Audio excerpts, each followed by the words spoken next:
What about Bielsa and Leeds then, boys? What we saying? Leeds boys at bottom. What we saying about this then? Well, Emotional. it feels like a member of the family's died, to be honest. That bad? Does. It is that bad, yeah. I mean, it's not been to plan this season, but 13 different managers we went through when we went down for Premier League. They all failed. Ken Bates bought us for £1. We nearly went out of existence. We were absolutely toxic and we were only going one way. And that man come in, rejuvenated connection between city and club, training facilities top to bottom. And he thought, like, in 6 weeks, those players that we're talking about today, Calvin Phillips, Liam Cooper, Luke Ayling, Stuart Dallas, like they were struggling to find a club, them sort of players, before Bielsa came on board, and he's just transformed us into something I never thought were possible. He's got us back to Premier League, which I didn't think I'd see for many years to come. I think before him, we weren't ready for Premier League. I can only thank him for what he's done. And I don't think anybody outside Leeds United will really acknowledge what he's done because they've not lived through it. But I have. And I've seen what difference one man can make to a team. And yeah, I'll remember him for the rest of my life. He's honestly... Go on. Go on, mate. You haven't said no. No, he's honestly injected love for me, my love for Leeds. Then I thought I didn't think it was possible. Like, these last 4 years, I've just loved every single minute about being a Leeds fan. And I know that 100% it's down to Bielsa, his style of play. Even this season, Paul, you've loved it. Mate, honestly, I think he's been unlucky this year. The side that Bielsa's got is a championship side that he's turned into Premier League players. And like, the signings weren't great, and the injuries that we've had have been absolutely shocking. Like, I think any manager in that league with our key players out and the depth that Leeds have got would have struggled. And I still think he's the man for the club, and I still think he would have kept us up as well. I know, and it says a lot about him. To say we're breaking records for like how many games we're losing, like by how many points, by how many goals and stuff like that, but he's still got the full backing of Leeds. And when he left, why did he get we were sacked outside. then? Well, yeah, apparently, I don't know, it's mutual consent, sacked, whatever. I think Leeds owners need to have a long word with themselves. Have they made the wrong decision? Yeah, personally, I think they have. Do you not think you have got valid points for us with the player situation, but do you not think that he's been a bit stubborn in regards to the way that he plays with the players that he's got? Maybe just like another good manager can maybe just use the brain a bit. And just can I rephrase that? Was his stubbornness the reason why he got sacked? No, I don't know. I think so. I'll jump in. I do. His stubbornness was the reason that we got back to the Premier League after 16 years. That's not a question. Championship, and we won it by 10 clear points. Fowler's just touched on injuries and stuff, but whatever records we brought this month about conceding goals, just remember that none of that were possible without Bielsa. We wouldn't have even got there. So when you're hammering a Leeds fan for getting done 6-0 in that, come on. I mean, last 16 years, I'll take a couple of 6-0s to see Leeds in Premier League. That's not the question, though. What we're saying is, like, when you're going through this patch now, do you not think like any other good manager will think, right, this is what's happening, we need to change something, and he's not changed anything. Last season we finished ninth. We finished ninth.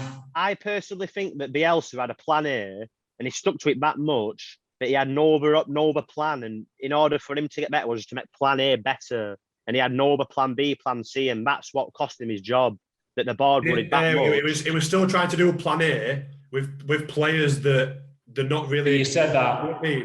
And I think the board realised, Foz, that they were never going to get a plan B out of him, and he was that stubborn. So therefore, we better act now before it's too late and we go back into Championship. And then the end of the season, he's gone anyway, isn't he? Like, I think he was going anyway. So would you have gone down with him and he would have gone anyway? And you still might go down without him. So I think let the captain go down with the ship. Then what though?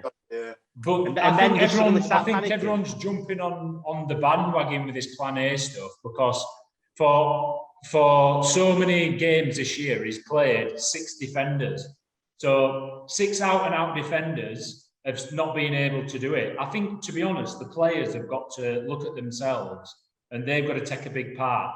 And I think Leeds wouldn't have got them wins if Bielsa weren't there. And I think Leeds going up from Championship to then finishing 9th, if Bielsa didn't play his style of football, people were talking about Leeds going on to get fucking top 4, top 6 that season. That's mental. Like Going under from anyone winning else. championship, mate, going from winning championship to finishing 9th, that shows you there that Plan A works. And we play in a way where we make opposition, we prevent the opposition from attacking before we put our own style on you. And when you're losing key players like Calvin Phillips, Yeah, but that's the point we're saying though. So you're saying that you're playing attacking formation, but Foz just said a good point. You were playing with 6 defenders. You can't do like an attacking style of play. Yeah, with 6 I defenders agree. on pitch. Maybe like Foz change said- your system. I don't know. like Foz said, and that's right, it's not to be debated, but that comes down to recruitment, surely. And that's not Bielsa's fault.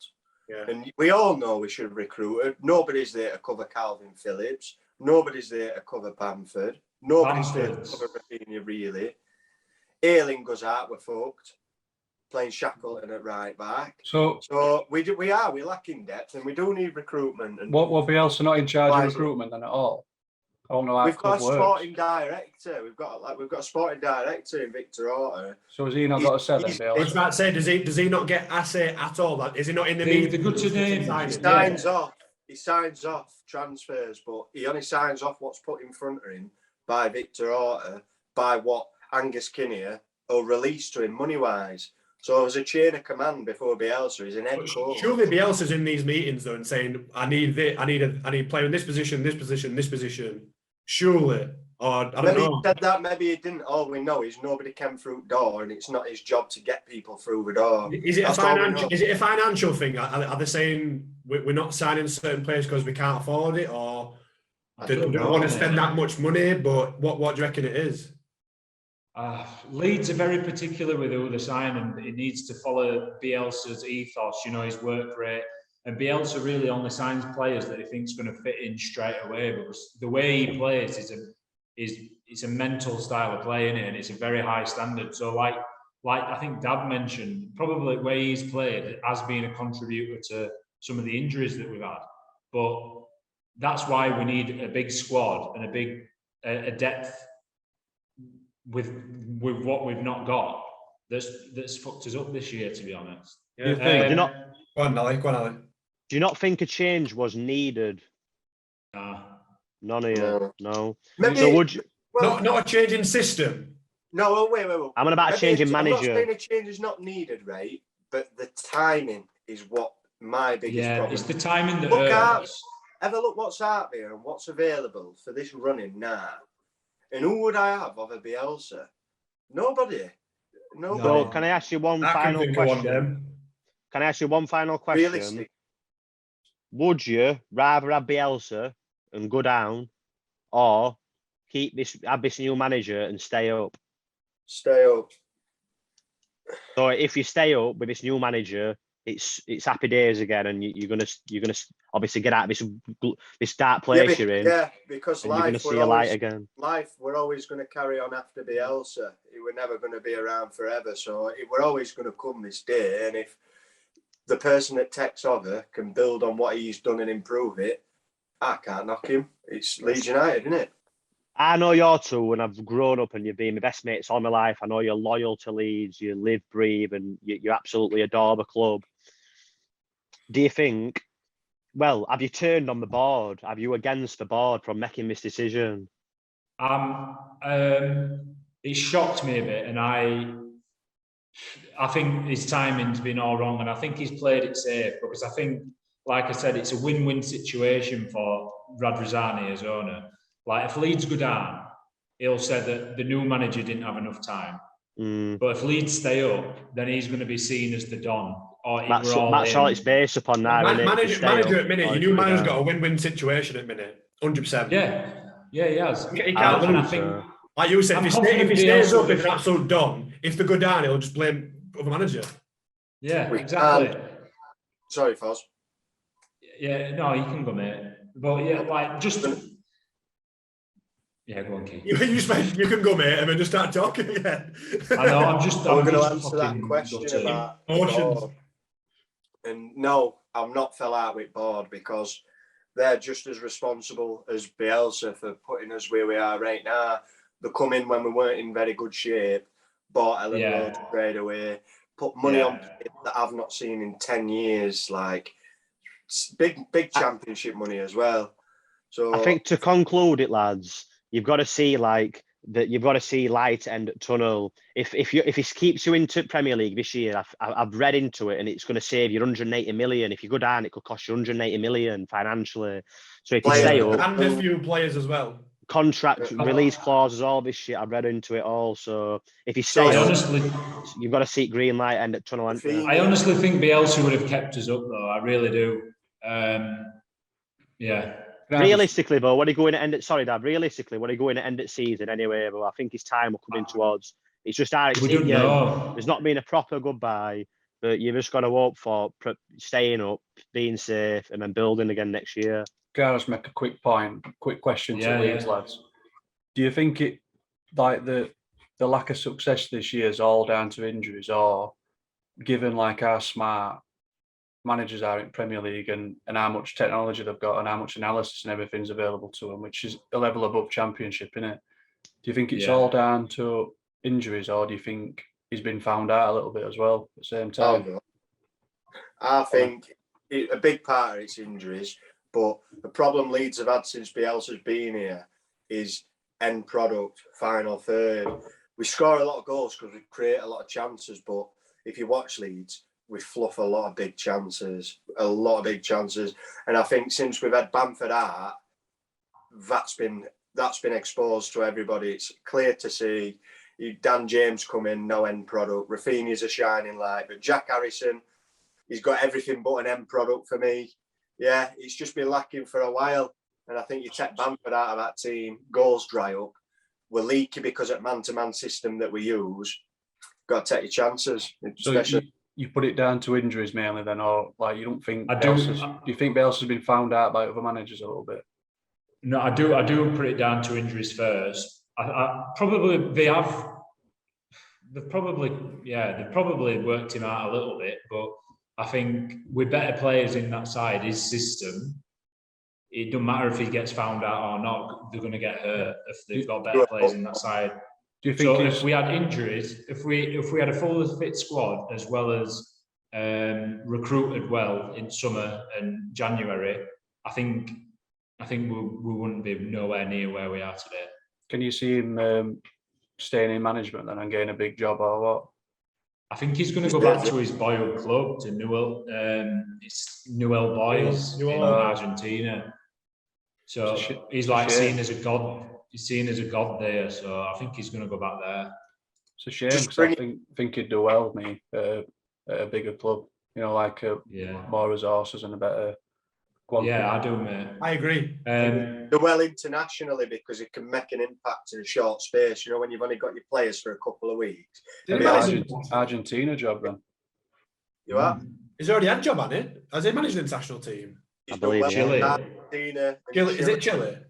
Yeah. Argentina as well. Yeah. But just to bring it back round, like when you break down Bielsa's performance in Premier League, what I can't stress enough is that 6 weeks that he had when he came into the club, and on that opening day when we beat Stoke 3-1, they'd just come down from Prem. We were expecting to get battered which side that they had, and we knew we weren't very good. We licked them 3-1. From then, after those 6 weeks, I thought, I don't know who he is, but there's something special happening here. And it fucking was. Like Cooper, Phillips, as big players in Premier League today. 6 weeks before Bielsa's first game, I wanted them players gone.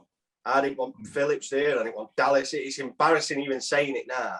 But our lad in stands like wanting them fuckers gone. And he just did what he did in 6 weeks. I can't say anymore. I love him to bits. Are you staying up? I think we will stay up. I think we would have stayed up with Bielsa in charge, and I think they will stay up. Yeah, and I think it makes it worse. He's just such a genuine nice bloke as well. Like he stayed back after he's left. He stayed at training ground 6 hours signing stuff, fucking hugging fans, going to the house, crying. Like he's seen pushing his trolley around Morrison's every week in his Leeds tracksuit and stuff. He like drives a polo, you know what I mean? He's not a big flashy man. He loves football. He loves Leeds, and yeah, all I can say is thank you, fucking, for what he's done to our club. Like for me, he's my greatest favourite manager of all time, and yeah, I'm getting a bit upset speaking. I was about to say, are you crying? Looks like you're crying. Really? Are you staying up, Key? Yeah, Key, are you staying up? Be honest. Well, our lass has only seen me cry twice. Once when my dog died, and once when we won league. But if we stay up this season, she might see it for a third time. We'll see. I'm sorry to say it, lads, but I think you're going down, me. Yeah. I think we're staying up. Who's going down then, Foz? Norwich and Watford, I think, pretty much nailed on. Lads, if you're looking at Premier League table, Brentford have played more games than everyone else. Like we've got a game in hand over Brentford, and I just think I can't see Brentford picking up any points. Nah, I just think, yeah. So it's either Burnley or Brentford for me. Leeds versus Brentford, last game of the season. Big game. But I think we have got some games where we can pick up points. We've got Watford, Norwich, Aston Villa, and Southampton. I think you've got quite low. Southampton and Brighton, like in a short space of time. We can pick up some points there. And then Brentford last game. In fact. One final thing I want to add on before we end it, Dav. Will Liverpool win quadruple? I don't think we'll win quadruple, but I think we'll win more than one trophy. We've had a tenner out with Dav. We have, pal, yeah. No more trophies. What other trophy do you think, Dav? Champions League. I think that one's the least likely out of the three. You what? I said the Champions League's probably the least likely out of the three. I won't. With how much you've caught up in Prem and then FA Cup, depending on what draw you get. Won every single game in Champions League. Are we going next round at FA Cup? Anfield, Norwich. Easy. I honestly can't see City losing that Premier League. They were lucky against Everton, I must say that, with that handball with Rodri. Jesus Christ. Man U at weekend. Yeah, I know. It'll be a different story after that. Man U, even if they have a bad season, they always seem to turn up against City. Let's hope so. Apart from the start of his season, they got embarrassed, by the way, but other times they've scraped points and they've got wins. So, how big is that Liverpool City game going to be? That's going to be one of the biggest games. Could be huge. We need to do something for that, don't we? It all hinges on that, to be fair. 3 points behind them, aren't they? I think City can afford to draw. Like they can go in that game thinking we only need a draw. Pep won't go out looking for a draw, but you all need to win that. Like you can't even afford to draw. We will win it. Ooh. Let's have it. We want all 4 trophies. We've got one. Capital One Cup. What's next? Carabao, sorry. Capital One Cup. Cup match. No. That's Cup when John Barnes won it, mate. You've got to. Keep doing Carling Cup. Right, so Liverpool are winning and Leeds are going down. So let's leave it at that. But what do you all think? Like you've asked us, do you all think Leeds will go down, or do you think they'll stay up? Well, Dav, I think they'll stay up. I do think the biggest challenges are Brentford. I think it's between Leeds and Brentford. I think Burnley they're going to somehow just stay up again. But if I'm having a 50-50, I'm thinking Leeds will go down. Really? Yeah. They're leaking too many goals, mate. You can't get points with the amount of goals you're conceding. You can't do it. We're having to score 3-4 goals to win a game. Like. Exactly. And you've got Dan James up front at the minute. That's what you got to look at. That's like the bottom line. Like you're conceding too many goals and you've not got any like deadly strikers to get you out of shit. Phillips is everything. Like I don't know stat off top of my head, but do you know Premier League games without him? Like when you look at his Premier League games when he's inside, Yeah. We're a top half team if you're going off stats and that, but then we are we're relegation scrappers. It's crazy impact. Is he not coming back at all? When's he back? He's still got 3 weeks at least. But I will say again, like that man to man that we play when your centre halves are being drawn out because they've got to go with a man. Calvin Phillips is everything to that system because he just sits in that pocket and sweeps, and he's reading for everyone. It's just Everybody's insurance for all the pitch. You'll see like Ayling go from right back and he'll go left wing, but you can guarantee Phillips is where he's supposed to be in that anchor for the 90. And it's so important for what we do. We're suffering without him, and we should have replaced him. We shouldn't have replaced him. We should have got some cover for him, definitely. Yeah. Because he does a lot in a game. Well, we'll see what happens then, boys, isn't it?